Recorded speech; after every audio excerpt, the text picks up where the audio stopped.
सर्वप्रथम शरद पवार साहेब, सुप्रियाताई सुळे, प्रशांत दादा जगताप यांचे आभार व्यक्त करते, कारण की त्यांनी मला इतकं म्हणजे सक्षम समजलं की मी त्यांच्या पाठीमध्ये काम करू शकते. आज ताई माझ्या घरी आल्या आणि माझा प्रवेश करून घेतला, त्याबद्दल ताईंचे खूप आभार मानते. आणि माझं म्हणजे अजितदादा गटातनं पवार साहेबांच्या गटात येण्याचं एकच कारण आहे की मी बीजेपीचं काम करू शकत नाही आणि माझं मन त्याला हे करू शकत नाही की तुम्ही बीजेपीचं काम करा. त्यामुळे मी पवार साहेबांच्या गटामध्ये त्यांचं काम करण्यासाठी आलेले आहे. तर तुम्हाला असं वाटतंय की बाबा पवार साहेबांचे ते आले तर आपल्याला काय तिकीट भेटणार, या तिकीट भेटलं तर काम करणार आहे, तिकीट नाही भेटलं तर काम करणार नाही?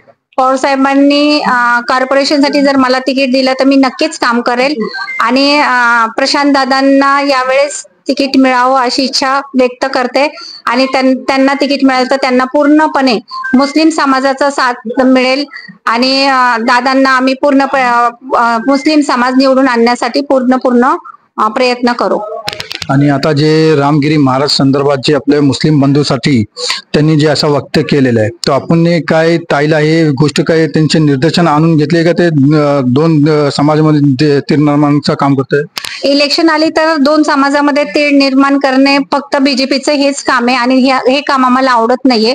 जे महाराजांनी पण केलं आणि नितेश राणे पण मुस्लिमांबद्दल जे जे काही बोलतात ते आम्ही सहन करू शकत नाही. त्यामुळे फक्त माझं तेवढंच हे की मी बीजेपीचं काम न करता, कारण माझा समाज मला याची परमिशन देत नाही की तुम्ही बीजेपीचे काम, बीजेपीने आमच्या समाजाला इतका त्रास दिलेला आहे, त्यामुळे माझं मन होत नाहीये काम करण्यासाठी. त्यामुळे मी पवार अजितदादा गटाला रामराम ठोकलेला आहे.